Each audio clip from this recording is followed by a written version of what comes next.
Bismillahirrahmanirrahim. Assalamualaikum warahmatullahi wabarakatuh. Untuk sahabat semua, insya Allah malam ini kita akan berbincang-bincang kembali sekitaran masalah yang lagi hangat saat ini. Insya Allah kita akan ada narasumber Abah Nanang. Jadi begini Pak, karena memang kan sekarangnya momen 17 Agustus, gitu kan. Dari dulu saya sempat mendengar atau sempat ada obrolan dengan orang-orang pandangan terhadap kemerdekaan itu sebagaimana. Terus adat kebiasaan Indonesia dalam rangka menyambut 17 Agustus kan suka ada upacara penghormatan bendera. Nah, ada sebagian orang yang memandang bahwa penghormatan bendera itu ada yang mengklaim bahwasanya itu adalah haram, tidak boleh. Nah, itu bagaimana pandangan apa terhadap polemik di masyarakat? Itu apa inti daripada kemerdekaan? Jadi menurut saya pribadi, merdeka itu ya bebas. Yang jadi persoalan, yang dimaksud merdeka oleh kita atau bangsa Indonesia pada umumnya apa? Kalau dari penjajahan Belanda dan Jepang, ya sudah merdeka lah. Sudah berapa tahun yang lalu itu secara fisik kan. Tapi yang tahu dan tidak tentang merdeka atau belum, itu kan masyarakat yang menilai. Apakah merasa masyarakat sekarang sudah merdeka? Itu pertama. Yang kedua tentang hakikat kemerdekaan itu sendiri. Nah, sekarang ketika masyarakat masih banyak yang belum merasa merdeka ya. Merdeka dari apa? Yang dipersoalan, saya ingat kata-kata Bung Karno itu kan, bahwa paling sulit lah ketika kita dijajah oleh bangsa sendiri. Itu kan isyarat sebelum dari Soekarno itu. Secara ekonomi kita masih banyak yang kesulitan lah, ya orang membantu. Itu kalau lihat dari sisi politik ya. Cuma kenapa orang bukan orang politik, ya nggak ngerti politik itu. Abah sendiri memiliki definisi tersendiri tentang merdeka. Merdeka bagi kita, terutama bagi Abah sendiri adalah ketika kita bisa membebaskan diri dari bentuk keinginan duniawi. Sebab selama manusia belum bisa membebaskan dari keinginan duniawi, sampai mati dia tidak akan pernah merdeka. Dan terus akan dijajah oleh keinginan itu. Sementara selama keinginan itu belum kendalikan, maka keinginan itu akan terus menjajah kita. Contoh, waktu kita miskin, kita ingin punya motor. Setelah kita punya motor, melihat orang pakai mobil, kita ingin punya mobil. Setelah kita punya mobil, orang mobilnya mewah, kita ingin punya mobil. Terus sampai kapan? Bahkan ada sebuah peribahasa atau kata bijak bahwa orang yang serakah itu tidak akan pernah merasa puas dengan seluruh isi dunia. Artinya dia tidak akan pernah merdeka. Bahkan dalam ajaran Islam itu dijelaskan,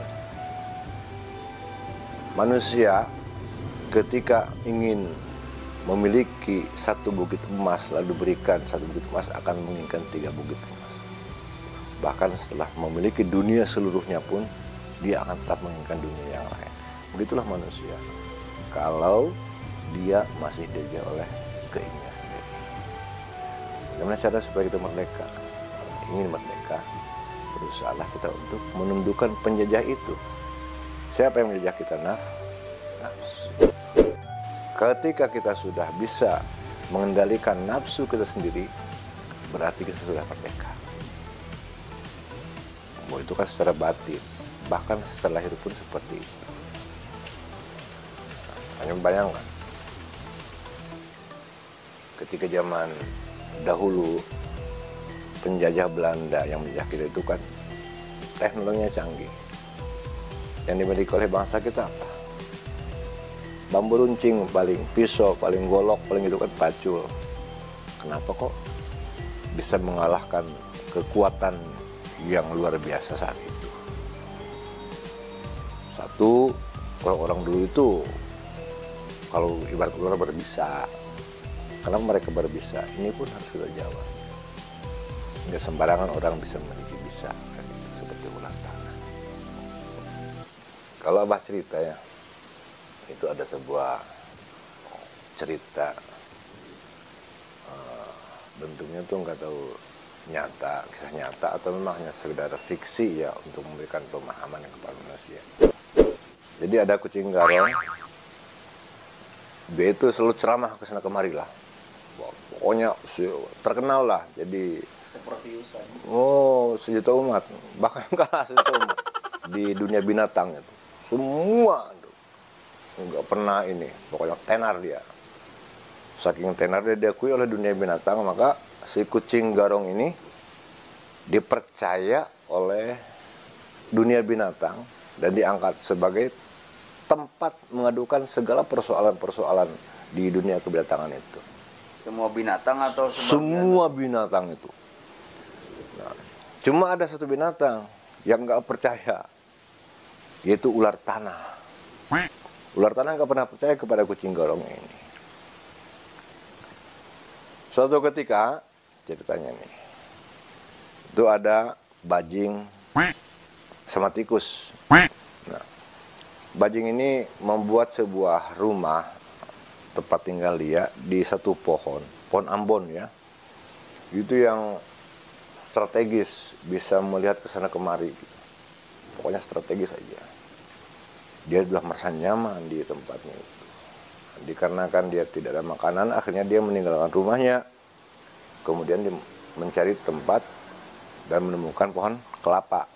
Nah, di sana dia makan buah kelapa. Tiap hari makan buah kelapa sampai 1 minggu. Setelah 1 minggu, si bajing ini kembali. Kemana? Ke rumahnya. Ketika kembali ke rumahnya, ternyata rumahnya itu sudah diisi sama tikus. Kata bajing, "Gus, ngapain lu rumah gua? Itu kan rumah gua." Gitu. Terus bilang, "Ya gua mah nggak tahu. Yang pasti di dunia kita, dunia binatang, kalau rumah sudah kosong, tidak ada penghuninya selama 1 minggu, kurang dari 1 minggu, kira-kira 3 atau 5 hari, itu sudah menjadi milik siapa aja yang menempati, boleh dimasukin gitu." "Oh nggak bisa kan, gue yang bikin," kata bajing. "Capek-capek, gue udah nyaman di sini. Lagian kenapa lu tinggalin?" "Ya gue cari makan." "Ya pokoknya nggak bisa," kata tikus itu. "Gue udah di sini, itu rumah gue." "Ya tapi gue yang udah ngisi." Ribut antara bajing dan tikus itu, ribut. Ternyata di bawah ada gajah, ketahuan sama gajah. Sambil mengacukan belalainya ke atas itu gajah tuh. "Bajing, tikus, ngapain pada berisik, ribut-ribut?" Gitu.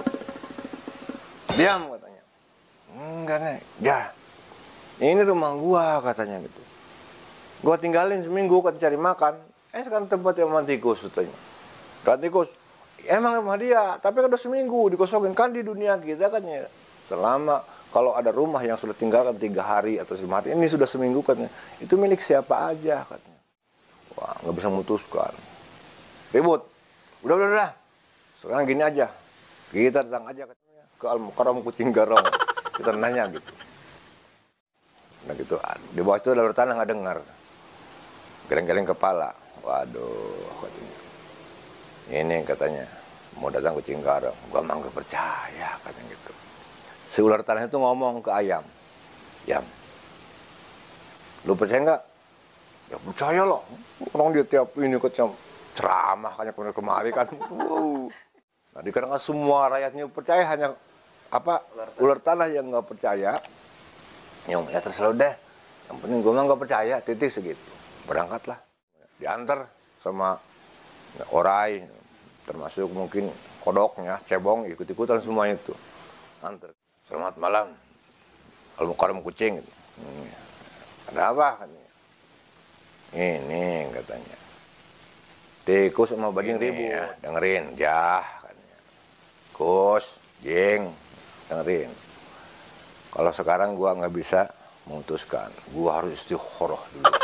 Wah, ya kan. Alasannya pertama, gua ngantuk, mau tidur. Yang kedua, gua lapar katanya. Udah sekarang pada baik lagi, nanti hasil istikharahnya gua kasih tahu kalau berdua ya, cing ya, apa kus sama apa bajing. Oke lah kalau begitu, kata gajah. Wih, benar ya katanya. Kalau ulama memang begitu, istikharah. Besoknya didatangin si tikus sama si bajing itu, sama kucing garong itu. Kos, jing, sini berdua. Lo kemarin ngeributin masalah apa? Ini masalah rumah katanya. Gimana katanya keputusannya? Ini, sebetulnya gua itu kemarin bukan ngantuk, bukan apa-apa, bukan istikharah. Kemarin itu banyakan. Gue itu udah lapar katanya. Sekarang cuma lu berdua katanya kan. Gimana kejing kalau gue makan tikus tuh biar aman? Sebanyak setuju. Ya terserah katanya lah. Kamu kan tuan yang apa namanya yang tahu hukumnya. Dimakan tuh si tikus. Si ber itu dimakan sama kucing. Sampai terap kan. Senang tuh bajing awalnya tuh. Wah, udah pasti jadi milik gua lagi kan, kata bajing gitu. Ternyata. Waduh, ternyata gua belum kenyang nih makan tikus nih. Tinggal lu dong sendiri. Duh, kok gitu? Kata bajing. Ya, cuma kucing garongnya begitu. Kucing garong, makanya sekarang disebut kucing garong kan. Ya, akhirnya ternyata si bajing pun dimakan juga sama kucing itu. Saat mau makan apa? Bajing belum ditelan, masih butuh, masih ngolol gitu kan. Ketahuan sama gajah. Cing, makan apa lu? Dia yang banyak ngomong katanya. Gua lapar. Tadi tikus udah gua makan katanya. Belum kenyang, sekarang bajing. Waduh, ternyata benar kata ular katanya. Dia nggak percaya sama lu katanya gitu. Langsung gajah berteriak. Wih, saudara-saudara dunia binatang, kumpul. No. Ternyata kucing garong itu bukan memutuskan perkara. Tikus sama bajing dimakan sama dia katanya. Rame kan. Ya akhirnya kan kucing tincak tuh gajah, injak modar kan gitu. Datang ular tanah. Gua bilang apa, ya kan? Gua nggak percaya, biarpun kalian semua menyembah dia, mengagungkan dia, memuliakan dia, gua mah nggak percaya. Yang namanya sama kucing garong, tetap kelakuannya kucing garong. Mau jadi DPR ke, mau jadi MPR ke, mau jadi MUI kayak gitu ya, kucing garong tetap kucing garong. Begitu. Tapi kata ayam, tapi Lar, kenapa kok kamu bisa tahu sih kalau gitu? Gini rahasianya. Kamu tahu kan, kalau aku sering bertapa, nggak makan, nggak minum, sampai kulitku keluar. Setiap tahun, aku itu golongan bertanah itu bertapa semua.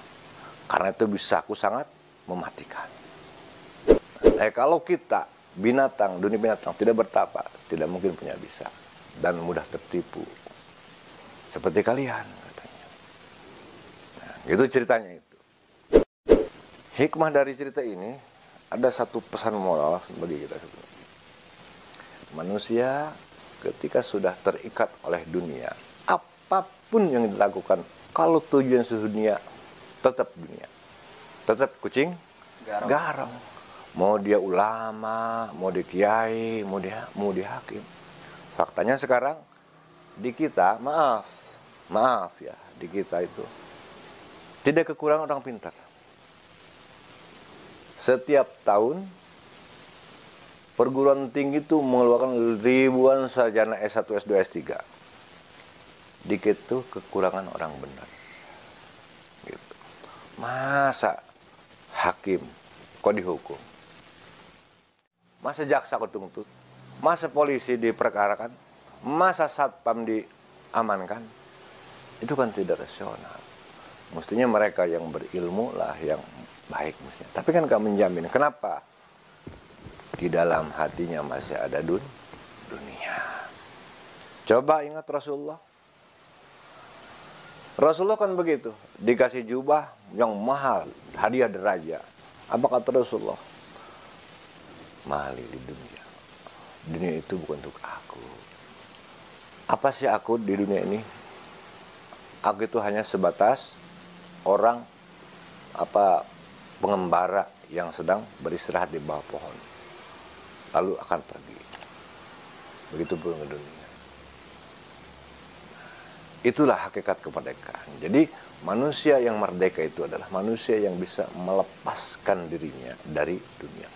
Bukan berarti tidak boleh kaya, bukan. Islam nggak melarang kaya. Bahkan Islam menyuruh, silakan kalian sibuk. Yang jadi petani silakan sibuk bertani, yang menjadi karyawan silakan bekerja sesuai dengan tugasnya, yang menjadi polisi, yang menjadi hakim, semua dengan bidangnya masing-masing silakan. Itu dianjurkan Islam. Kalian mau menjadi kuaya miliarder juga silakan, nggak dilarang dalam Islam. Yang tidak boleh dalam Islam itu adalah ketika kita dikendalikan oleh dunia. Itu masalahnya. Sebab apa? Kalau manusia sudah dikendalikan oleh dunia, berarti dia jadi budak dunia. Nah, rata-rata selama kita masih jadi budak dunia, yang namanya budak, merdeka enggak? Kagak. Nah, berarti kita sudah merdeka belum? Oh. Nah, gitu kira-kira.